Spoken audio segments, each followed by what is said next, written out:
Luigi, se tratando de esporte de alto nível, você tem que estar preparado, porque hoje não existe mais a multidisciplinaridade, existe agora a transdisciplinaridade. Então você tem que transitar dentro dos setores.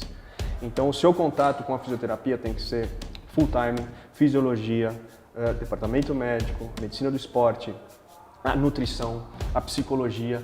Então essa transdisciplinaridade tem que ocorrer no seu dia a dia de forma integrada e conectada. Então, como você falou, a tecnologia veio para nos ajudar, mas se o ser humano não estiver conectado para transitar dentro dos setores, dentro dessas áreas, é inviável, é impossível acontecer.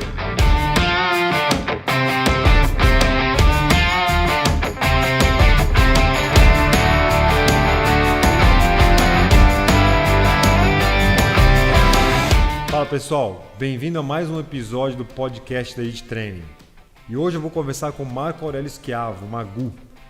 O Magu, além de preparador físico, é um grande amigo, nós trabalhamos juntos na época do Palmeiras. Ele é formado em Educação Física, ele atua como preparação física do time profissional da Sociedade Desportiva Palmeiras. Recentemente conquistou a Copa Libertadores da América e a Copa do Brasil. O Magu já soma mais de 20 anos no clube, onde ele começou trabalhando como preparador físico das categorias de base e durante sua carreira com a equipe principal já trabalhou com mais de 25 técnicos e comissões técnicas de futebol, o que deu a ele uma vasta experiência e entendimento sobre o que funciona e não funciona no alto rendimento do futebol. Nesse podcast a gente conversou sobre vários assuntos. Alguns deles foi qual a visão dele quanto à essencialidade do profissional de educação física, como a constante exposição dos assuntos relacionados à saúde durante a pandemia aumentou o foco na importância e na procura por serviços do profissional de educação física. Se os profissionais estão prontos ou preparados para ocupar cargos e posições que estão além do treinamento, como por exemplo as que exigem competências multidisciplinares. A importância da transdisciplinaridade para atuar no alto nível do esporte. Como o profissional do treinamento deveria se comportar quando recebe críticas e opiniões de outros profissionais com relação ao seu trabalho? Quais os desafios de trabalhar com um grande grupo de atletas? E como a coleta de dados influencia nas decisões sobre o treinamento? Como funciona a rotina pré-treino e pós-treino no departamento de preparação física? E como isso influencia no comportamento do atleta de um grande clube de futebol? Quais exemplos que um profissional liberal de educação física que não tem acesso à estrutura física, as tecnologias e o suporte diário de outras disciplinas pode tirar desse tipo de trabalho do alto nível? E nesse momento o Magu usa como exemplo a sua história pessoal como atleta e como isso serviu para sua inspiração e exemplo a sua carreira profissional. Falamos também como um profissional de educação física recém-formado e que coloca o lado financeiro como prioridade pode estar limitando sua capacidade de atuação e desenvolvimento de competências para trabalhar no alto nível. Falamos também da importância de simplificar o processo de treinamento, porque isso pode ser a solução, e como a ilusão gerada pelas mídias sociais leva o profissional a adotar métodos de exercício totalmente irrelevantes para os seus atletas. Bom, são muitos assuntos. A gente aborda outros assuntos ainda durante esse nosso podcast, espero que vocês gostem. Então agora apresento a vocês Marco Aurélio Schiavo, o Magu.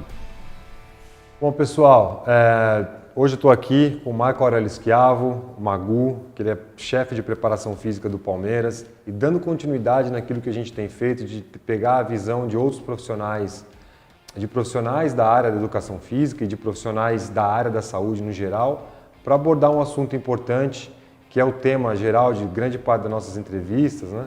Que é falar um pouco sobre o comportamento, a conduta, a filosofia e a profissão do profissional, né? De educação física, e como isso tem mudado ao longo dos anos, né? O objetivo de tudo isso é porque se trata de uma profissão que a gente considera como nova, né? Uma profissão que foi regulamentada em 1998, uma profissão que tem evoluído muito, os profissionais têm também começado a atuar em diversas áreas que não só voltado para a atividade física em geral, mas como coordenador de projetos, como responsável por equipes multidisciplinares. Ou seja, a profissão de educação física tem expandido a sua área de atuação, mas com isso também começam a aparecer os problemas, né? Ou seja, a gente começa a ter que analisar se ele realmente está conseguindo fazer isso no máximo das suas competências. E para isso a gente não pode só vir com um olhar interno, né? A profissão de educação física, como qualquer outra área, sempre vai achar que a profissão dele é essencial, sempre vai achar que a profissão dele é muito importante e que ele é capaz de fazer tudo.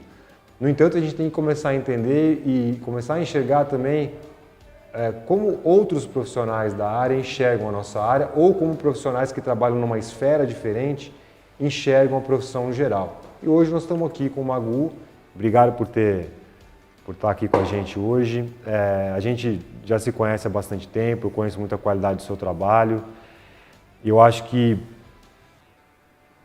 vai ser importante para nós poder conhecer um pouco mais, não só daquilo que você faz, mas a sua visão dos profissionais que também fazem aquilo que a gente faz, né?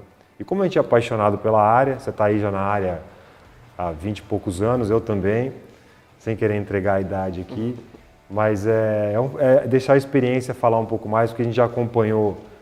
Vamos pensar que a gente conseguiu presenciar uma transição de gerações, né? Ou seja, quando a gente começou a fazer faculdade, quando a gente começou na área, basicamente o acesso que a gente tinha à tecnologia era escasso, era quase nada, né?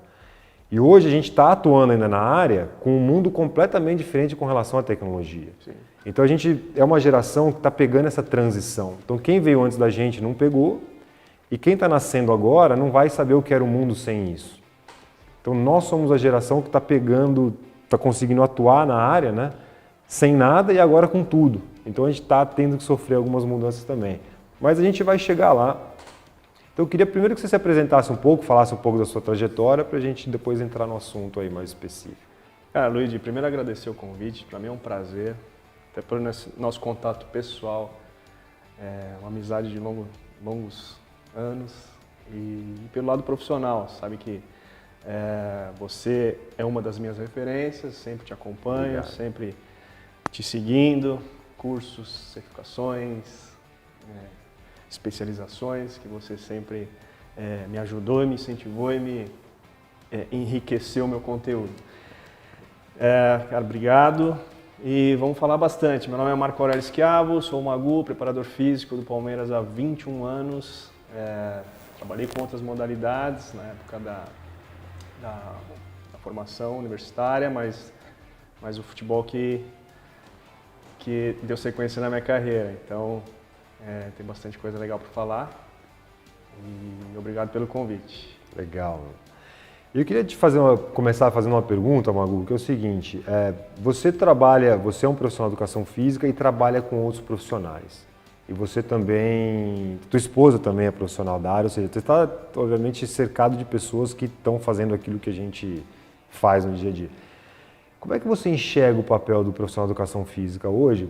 Por que eu te faço essa pergunta? Porque agora com a pandemia, né, a gente teve aí uma série de profissões, né, que se intitulavam como sendo essenciais, né?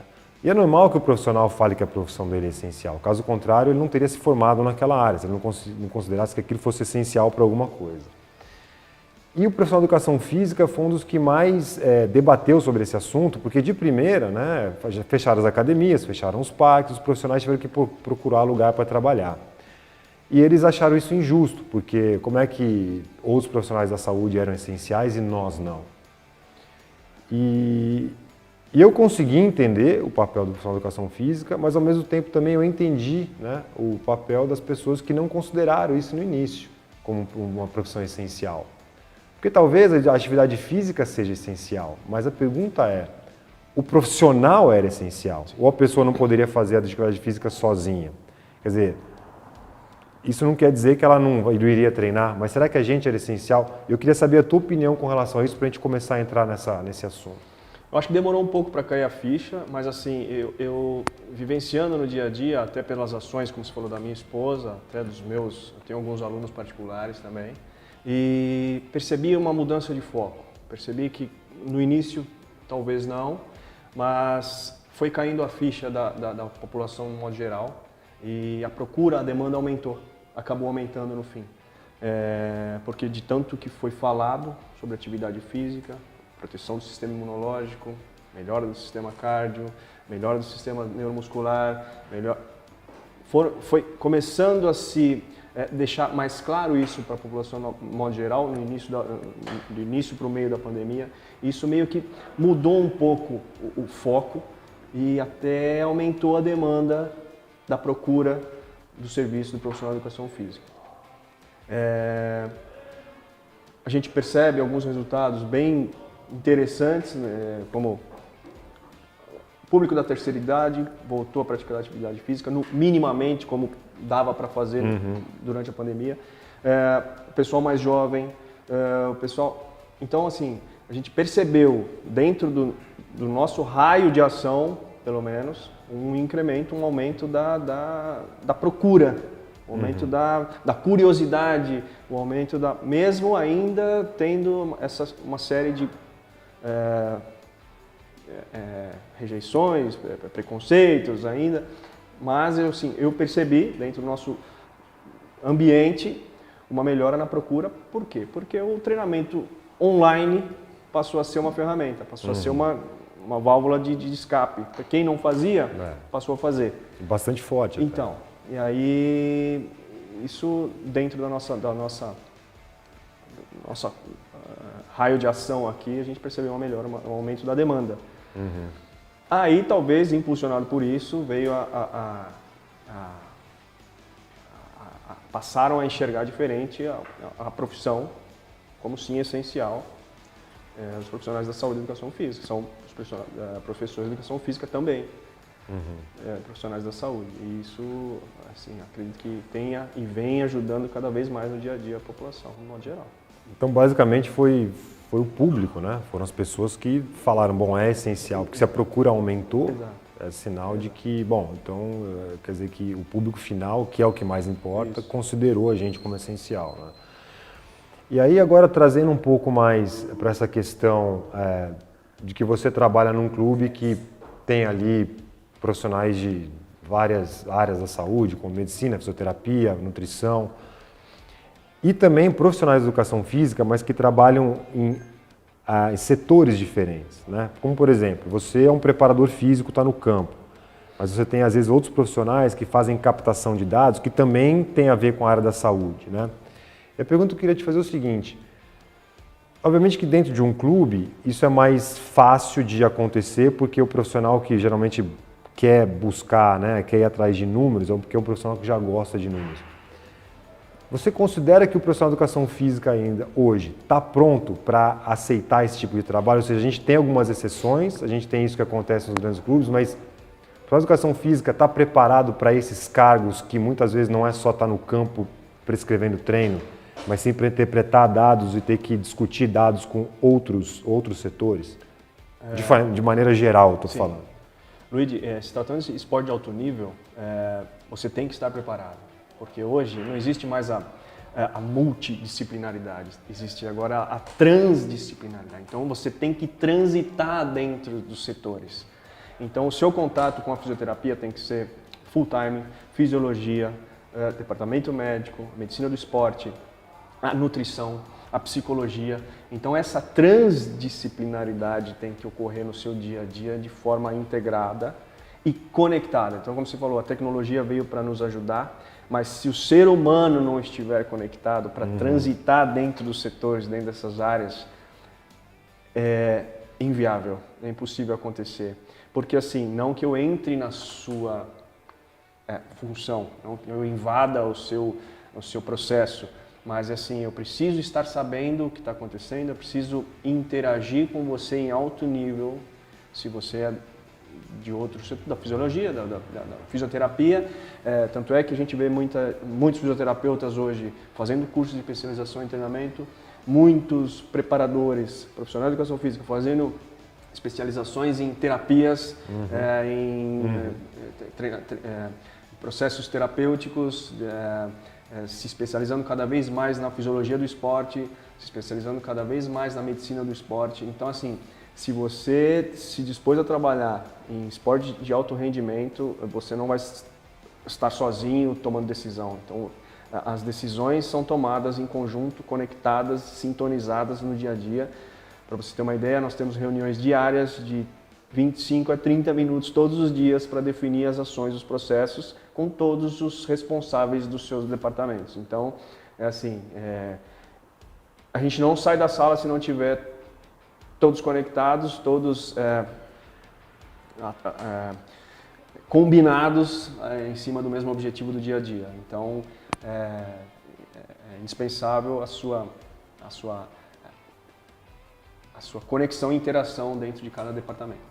Muitas vezes o profissional de educação física, né, e eu percebo isso ao longo dos anos, né, convivido com vários, a gente percebe que a cabeça está mudando, como você mesmo falou, os profissionais estão mais abertos, mas ainda percebo uma certa resistência. O profissional de educação física ele tem muitas vezes aquele comportamento de que a atividade física é ele que sabe, né? Tipo, ninguém pode dar pitaco porque é ele que sabe como programar treino, ele sabe como é que é a escolha do exercício, ele sabe o método que vai ser usado e muitas vezes ele é um pouco resistente a opiniões de fora. Então, vamos supor que você tem ali, recebe dados de um departamento que vai chegar para você e falar, hoje talvez não seja interessante fazer esse tipo de trabalho. Eu fico pensando que dentro de um clube, isso acontece de uma maneira um pouco mais natural, porque é o dia a dia e querendo ou não. Mas eu fico pensando se os profissionais no geral, né, do profissional de educação física, está pronto a receber opiniões de pessoas de fora e acatar elas. Ou se a gente ainda não é um pouco resistente com relação a isso? A gente acaba encontrando no dia a dia alguns formatos desse tipo, mas isso não tem como, hoje em dia, principalmente se tratando de esporte de alto nível, esporte de alto rendimento, você não caminha sozinho. Então, essas opiniões, a forma de você entender o seu atleta, o seu aluno, às vezes você precisa estar precisando de novas opiniões e precisando de alguém que analise o individual do seu atleta. O individual, eu digo, em todas as formas, psicológica, nutricional, social, não só a parte física da coisa. Então é muita coisa que o atleta ele é multifatorial, então são várias características que você precisa estar interagindo, várias situações que você precisa entender do seu atleta, aquela análise individualizada no dia a dia, que todos os setores precisam estar sintonizados para que ele vá para o campo, para que ele vá para a academia, para que ele vá para o treinamento de força, para que ele vá para o treinamento de resistência, para que ele vá inteiro, todos sabendo a forma como vai ter que lidar, porque as informações que chegam para você, talvez você não consiga dominar sozinho. Então, o preparador físico, o profissional de educação física, ele precisa estar aberto a todas as sugestões de todas as áreas para que o seu atleta alcance o melhor. Porque às vezes você não tem o domínio de determinada situação. E o fisioterapeuta tem, o fisiologista tem. A nutricionista vem com uma informação importante, que determinado nutriente está em déficit no organismo do seu atleta. A psicóloga vem com uma informação importante, fala que aquele dia não é o dia dele trabalhar em alto rendimento. Ele não dormiu bem, ele está com o sistema imune deprimido, Então, são uma série de informações que fazem com que você, naquele dia, talvez, não seja o dia ideal para o treinamento de alta performance. Então, se você não estiver aberto a essas informações, com certeza, no final, você pode ter um prejuízo grande. Com certeza. E quando você para pensar que no dia a dia, por exemplo, agora eu vou usar você como exemplo, né?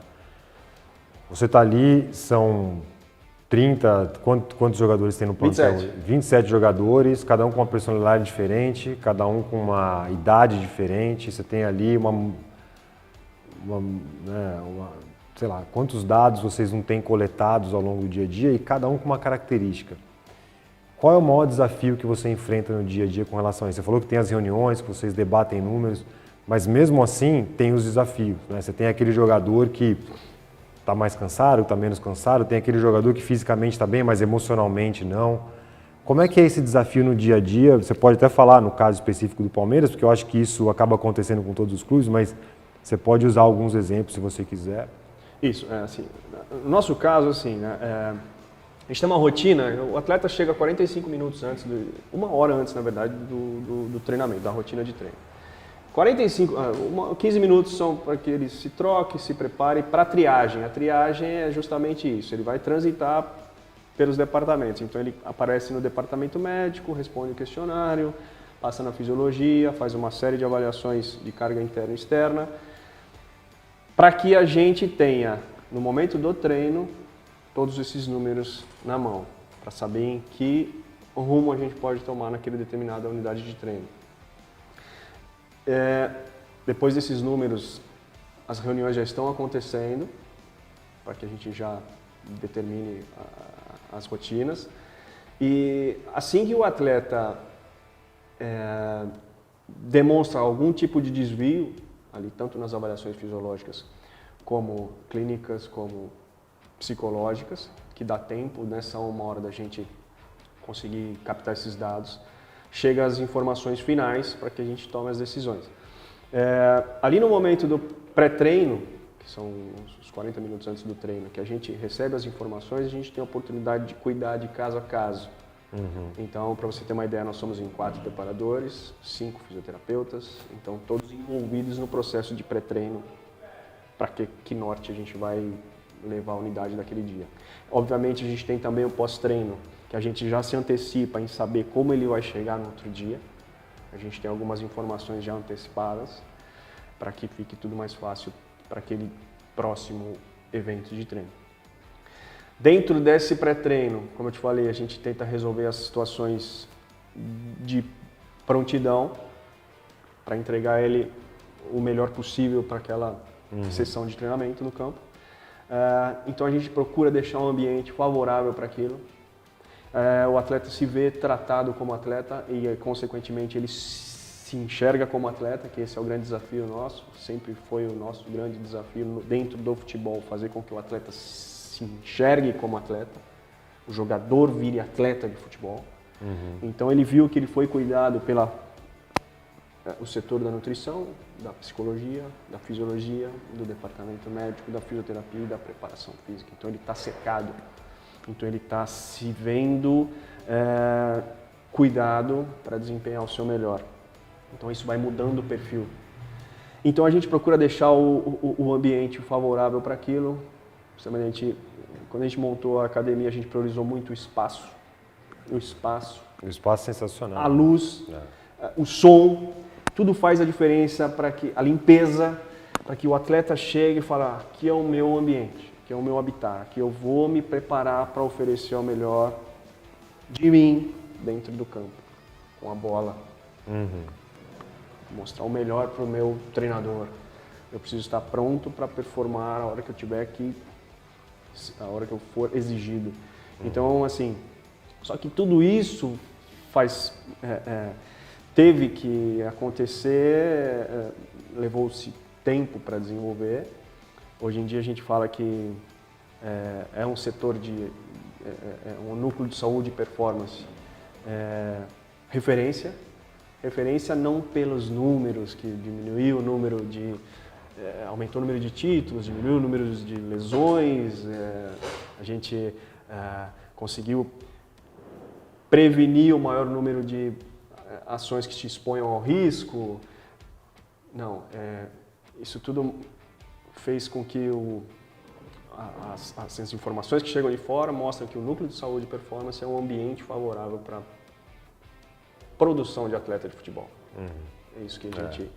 só que isso levou-se tempo para ser desenvolvido e hoje é referência justamente por tudo isso que é exposto para fora e todos ficam sabendo até no âmbito internacional. Sim. E assim, eu acho que, como você falou, né, uma coisa que leva tempo para ser construída, né? Leva tempo. No meio do caminho acontecem erros, acontecem coisas que você não previa, que vocês têm que lidar com dificuldades, até para que a coisa realmente tome corpo e hoje vocês possam antecipar alguma coisa, algum tipo de erro que pode acontecer. Ou seja, você falou, não é uma questão de que esteja tudo perfeito, mas com que a gente consiga minimizar o máximo de erro para que ele consiga potencializar a performance, que eu acho que é o principal, né? O foco tem que ser o jogador. E a gente vê isso acontecendo nos clubes, principalmente num grande clube, e principalmente no Palmeiras, que é uma referência. E aí eu te faço uma pergunta. O profissional que não tem acesso a tudo isso, o profissional liberal, esse profissional que trabalha por conta própria, autônomo, que exemplo ele pode tirar disso para conseguir conduzir melhor a própria carreira? Então, essa organização, essa preparação, que você falou, essa coisa de construir um ambiente, de focar no cliente, no sentido, no caso, talvez ele seja um atleta recreativo, mas quais exemplos ele pode tirar de uma estrutura de alto nível para que ele possa, né, transferir algo para o dia a dia dele, que às vezes vai fazer muito mais diferença para o aluno do que ele só pensar qual é o melhor exercício que eu posso prescrever. Mas tem todo um ambiente que tem que estar preparado muitas vezes e que às vezes ele não pensou. Isso. Né? O que você pode, de repente, falar com relação a isso, já que você transita nessas duas áreas também? Né? Então, Luiz, assim, vou contar uma história rápida, né? Assim, o que me levou a escolher educação física? O que me levou a querer trabalhar com performance, com atleta? O que me levou a isso foi o entusiasmo, a paixão com que os meus treinadores, os meus preparadores, que eu tentei ser atleta, o entusiasmo com que eles passavam, a paixão, o amor de não me deixar pelo caminho, mesmo sabendo que as minhas chances eram pequenas. Eu jogava vôlei, 1,75 m, eu já tinha 1,70 m, com 19 anos eu tinha 1,75 m. Eu não tinha mais para onde ir no vôlei e os meus treinadores e preparadores não desistiam de mim. Eu via um amor no olho, no coração, um entusiasmo no dia a dia de querer fazer com que eu chegasse até o meu limite. Quem ia desistir não eram eles, era eu. Eles não iam me deixar no meio da estrada. Isso foi me entusiasmando, foi me dando, sabe, um sentimento de gratidão, de pensar e falar, não, eu quero fazer, eu quero por gratidão a esses caras que cuidaram de mim, eu quero transformar pessoas em atletas e prometo não deixar ninguém pelo caminho como fizeram comigo. Então, assim, comecei a trabalhar com escola de esportes, sem recursos. Uma das minhas grandes faculdades foi o Pinheiros. No final da faculdade eu comecei a estagiar no Pinheiros, peguei uma equipe juvenil de voleibol feminino, peguei já como preparador físico e assim, poucos recursos, apesar de ser o Pinheiros. As modalidades não tinham tantos investimentos assim, as modalidades olímpicas. Então, mas assim, tive a oportunidade de transitar dentro das modalidades olímpicas. Então, o Pinheiros é um grande celeiro de atleta olímpico. Sim. O Pinheiros tem muitas medalhas olímpicas. Sim. A natação, o judô, vôlei, handebol, atletas de vôlei e handebol. O próprio basquete, esgrima, revela jogadores. Então levantamento olímpico. Então eu transitava dentro das modalidades e conhecia os preparadores e conhecia os treinadores dessas modalidades. E sentia a mesma coisa no olhar desses caras. Falar, não, eu quero ser isso. Independente de recursos. Eu quero cuidar do ser humano que queira sonhar em virar atleta.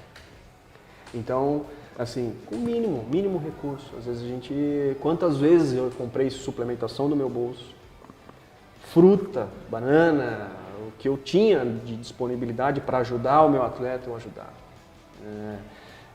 O dia a dia, às vezes uma passagem um vale transporte, uma refeição, roupa.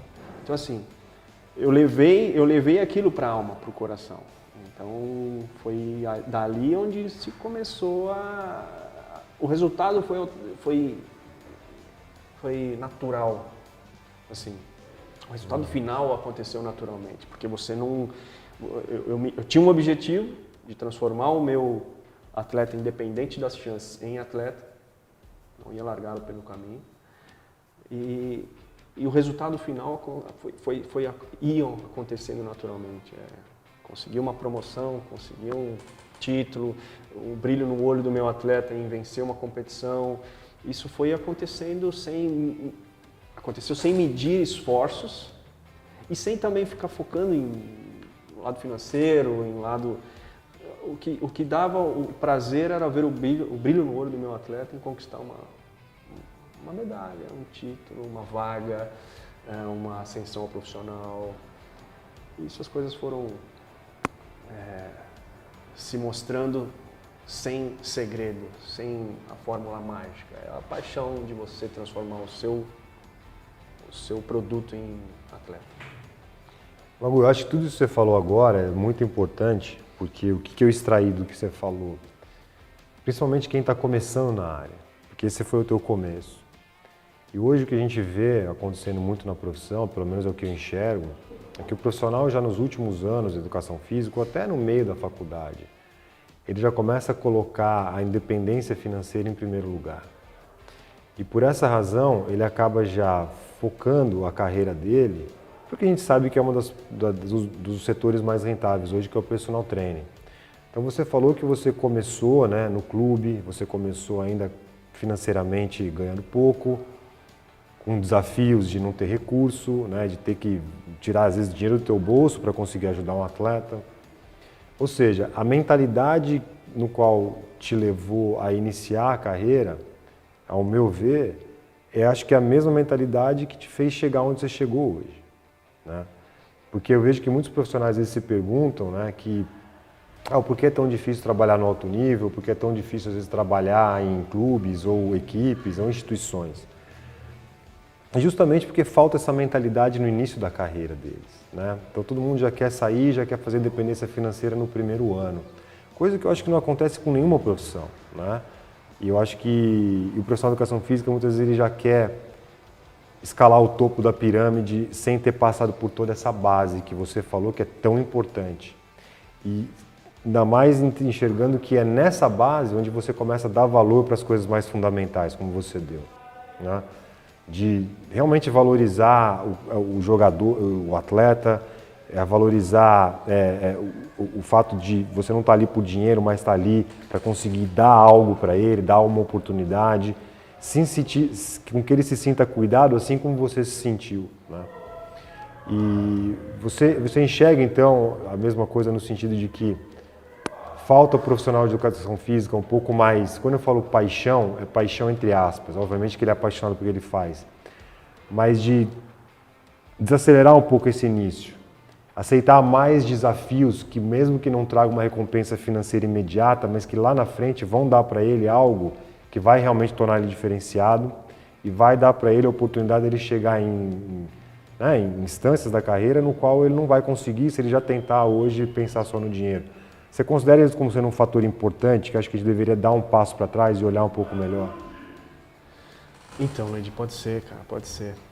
Talvez você enxergar hoje, lógico que o lado financeiro é importantíssimo, só que você enxergar o lado financeiro como um produto final e objetivo a curto prazo a ser alcançado é complicado, porque aí você vai, principalmente hoje em dia, você vai cair na mesmice, no modismo, nos treinamentos vomitados hoje na internet de qualquer jeito. Uhum. Então, e você acaba que no final esquece do produto ser humano que está na sua mão, que ele só simplesmente quer ser cuidado por você e não ser o seu brinquedo, a sua marionete para você mostrar na internet e conseguir mais seguidores e ganhar mais dinheiro. Uhum. Então, assim, o cliente hoje que escolhe o personal, ele está querendo, obviamente, talvez influenciado por uma mídia social ou outra, querer um corpo legal, mas antes disso ele quer ser cuidado. E para você cuidar, você tem que ter essa base, esse alicerce que você falou, conhecer o primeiro degrau antes do último degrau. Então é o dia a dia, é a conversa, é ver o que você precisa melhorar antes de atingir aquele corpo perfeito e não querer atingir o seu objetivo atropelando fases e só simplesmente para se auto divulgar na internet, se aparecer a todo custo. Então falta a base do cuidar, base do entender o organismo do seu cliente, do seu atleta, para que depois, naturalmente, os resultados aconteçam. É isso que você falou, é um passo para trás, é o primeiro degrau, em conhecer o seu cliente, o seu atleta, para que dali você tome as decisões. É essas reuniões que a gente faz, como é que chegou o meu atleta? A partir daqui eu tomo as decisões. e não simplesmente jogar uma série de exercícios ali porque eles estão na moda ultimamente para que meu atleta realize, sendo que ele não tem uma boa mobilidade de quadril, ele não está num dia bom, ele está com déficit de composição corporal, uma série de coisas que a gente tem que analisar antes, no dia a dia na prática, para que a gente consiga colocar uma carga ótima nas costas dele para ele agachar. Então, é a mesma coisa no nosso cliente. Não adianta a gente jogar uma série de situações hoje que aparecem na internet, a gente vai jogando em cima do nosso cliente, que a gente vai acabar perdendo ele no meio do caminho. Exato, ele vai te trocar pelo outro, que talvez cuide um pouco melhor dele. Eu costumo dizer que assim, tão rápido quanto você recebeu a informação, tão rápido ela vai embora. No sentido que quando você busca as coisas de maneira muito imediata, e emprega isso no seu dia a dia sem critério, né, aquilo ali tende a sumir tão rápido quanto chegou. Porque não teve uma análise mais racional do porquê você está fazendo aquilo e você nem se convenceu de que aquilo era importante, não deu tempo, né? Então foi muito rápido. Eu acho que isso é uma coisa que é uma armadilha que a gente não pode cair, né? Aí que vem a calhar o slogan do seu próximo, o Simplifique e Amplifique. Às vezes você corre para o lado simples da coisa, você acerta muito mais do que você erra. Eu ia incrementar até um simplifique, insista e amplifique. Exato. Porque esse é um meio campo importante. Insistir na simplicidade, às vezes é a alma do negócio. Exatamente. Se o seu atleta não sabe agachar, não adianta você pôr 100 quilos nas costas dele para agachar. Faça um agachamento sem carga para ver se ele melhora as funções mecânicas do agachamento dele. Depois você entra com a carga. Então simplifique, insista nesse agachamento sem carga, que depois você vai amplificar a carga. Exato. E aí eu queria só fazer um adendo nisso, já que você falou que é importante, porque a gente está falando tanta coisa legal aqui, você está falando muita coisa importante, você trabalha com atletas de alto nível, né? Você está ali dentro de um contexto onde grande parte das pessoas chegam lá, já são atletas, né? Já estão num nível elevado, ou seja, é o sonho de qualquer profissional, ou seja, já pegar um cara que já tem todo o atleticismo para que ele possa desempenhar.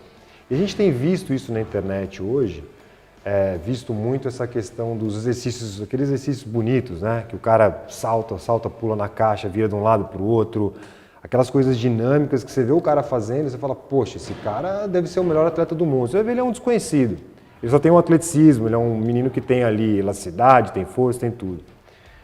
E muitas vezes ele nunca vai jogar no alto nível, nunca vai desempenhar nada em alto nível ali. Mas na internet fica bonito. Aí eu pergunto uma coisa para você, que eu já sei a resposta, mas eu vou perguntar para que você possa falar. O quanto dessa complexidade realmente a gente consegue colocar no dia a dia?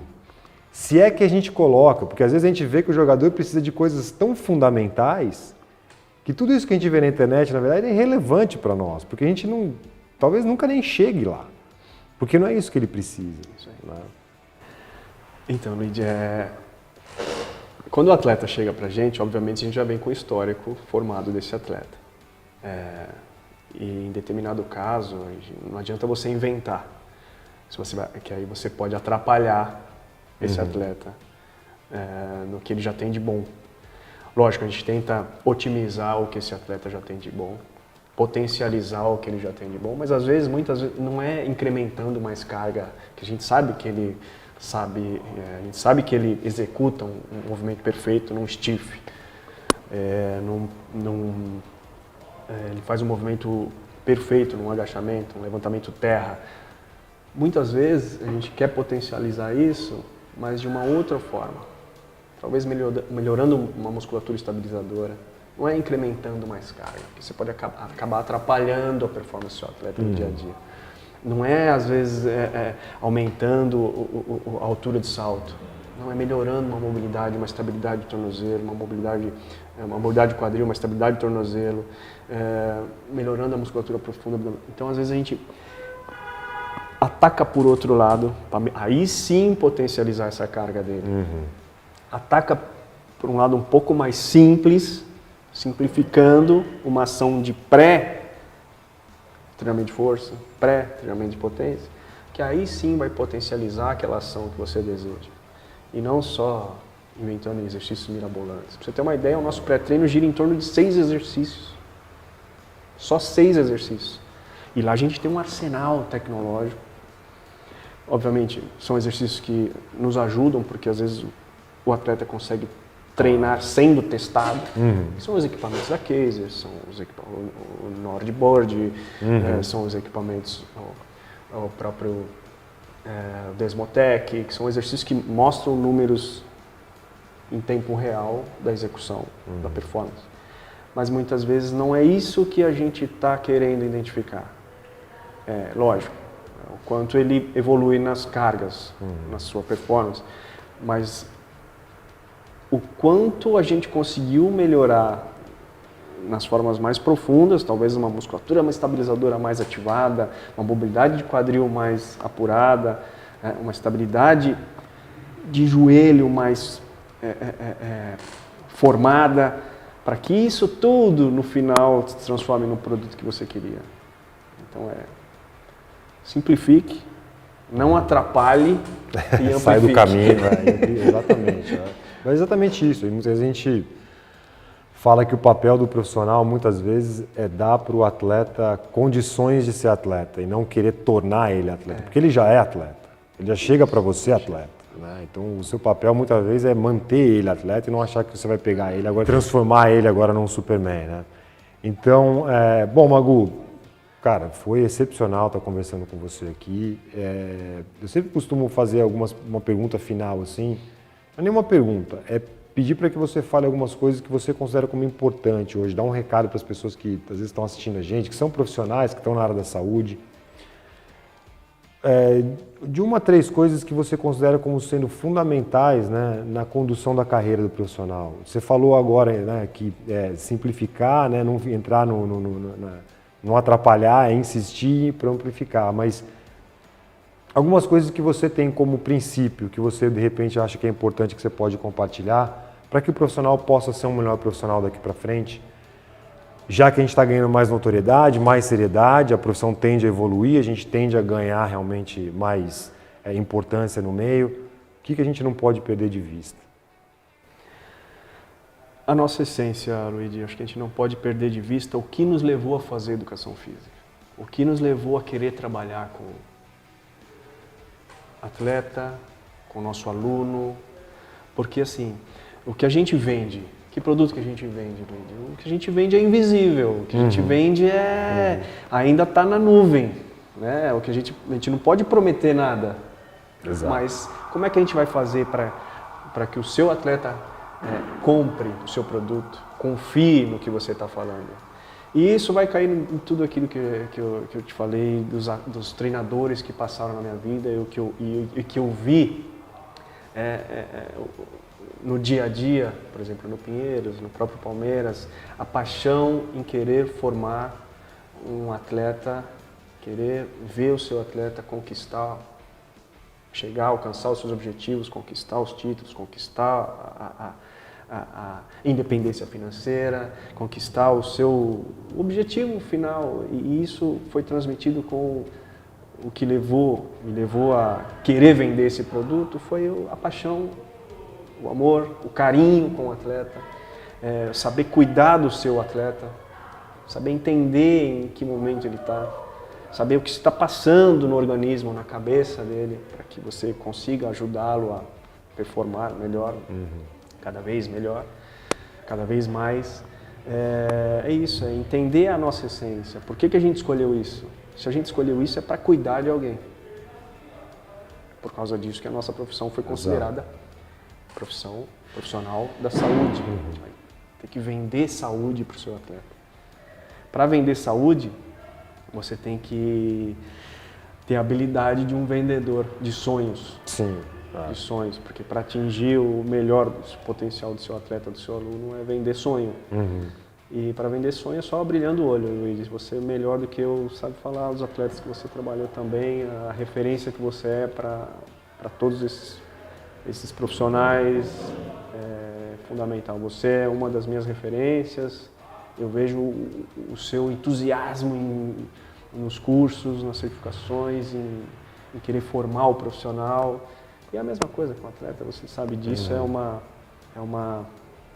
um dom que Deus nos deu em querer ver o outro melhor, ganhando o título que você vai ganhar junto, melhorando na carreira, na performance que você vai melhorar junto. E essa é a nossa medalha.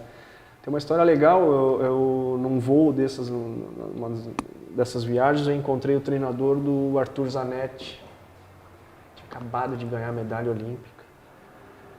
E no voo todo mundo pedindo autógrafo pros jogadores, né? Todos os jogadores ali dando autógrafo, tirando foto. E o treinador do Arthur, que eu não me recordo o nome dele. Eu também me fugiu, enquanto você falou, eu tentei lembrar. E a gente ficou conversando ali, eu falei, mas ninguém vai pedir para tirar foto com você? Autógrafo? Você que tinha que dar autógrafo.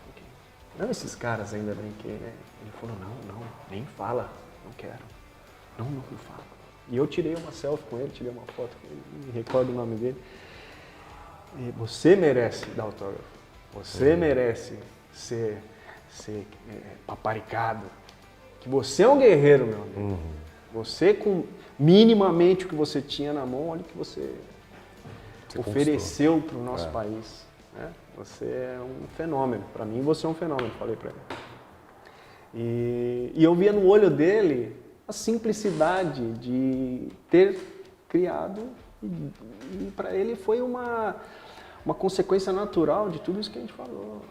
Ele criou um atleta, ele cuidou de um atleta, e o produto final aconteceu naturalmente. Que é a maior instância, né? Você ganhar uma medalha de ouro. Conversando com ele, exato, é a maior instância. E você vê que aquela medalha está no coração dele, que treinador olímpico não ganha medalha, e ele é satisfeito, um cara sereno, satisfeito pessoalmente, resolvido profissionalmente, mas tudo isso com carinho, com cuidado que ele tratou do atleta dele. E é isso que é a mensagem melhor que essa, para mim, naquele momento, uma simplicidade de pessoa, não queria flash, não falou para mim, não precisa falar para ninguém. A humildade, sabe? As coisas acontecem naturalmente. Exatamente. As coisas acontecem naturalmente porque a pessoa não está colocando os objetivos dela pessoais na frente de tudo. Né? Ela sabe que ela precisa cuidar de pessoas, ela sabe que o que ela faz, as outras pessoas dependem dela, e se ela continua fazendo isso, as coisas vêm naturalmente, você não precisa se achar que é o centro das atenções, né? Porque as coisas vão acontecer. Magu, cara, obrigado. É isso, prazer. Acho que a entrevista foi riquíssima, você tem muita experiência, a gente podia ficar aqui horas, porque eu imagino quantas histórias você não tem aí nesses 20 anos no futebol. Futebol, acho que é um livro de histórias sem fim. Você também é uma referência naquilo que você faz, porque eu sei que trabalhar no meio não é fácil. A rotina é difícil, você tem que lidar com egos, tem que lidar com desafios da nossa própria área. Você tem que lidar com seus problemas pessoais também, tudo que você abre mão para poder estar lá. E isso acho que também é digno de admiração, porque não é todo mundo não é qualquer profissional que está pronto para isso, não é qualquer profissional que tolera isso. Né? E você sendo uma dessas pessoas torna não só para mim, mas para todos da área como uma lição. Acho que é algo que a gente tem que ter, tem que mirar para poder entender que as nossas dificuldades muitas vezes que a gente acha que é difícil, muitas vezes a gente olha outros profissionais que estão encarando coisas bem mais difíceis que nós. Cara, obrigado. Obrigado a você, Luiz. Espero que a gente esteja junto nas próximas aí. Boa sorte, sucesso e que vocês ainda esse ano conquistem muita coisa para coroar o trabalho de vocês, que tem muita qualidade. Muito obrigado, Luiz. Para mim é um prazerzão. E como eu te falei antes, você é uma das minhas referências. Obrigadão. Valeu.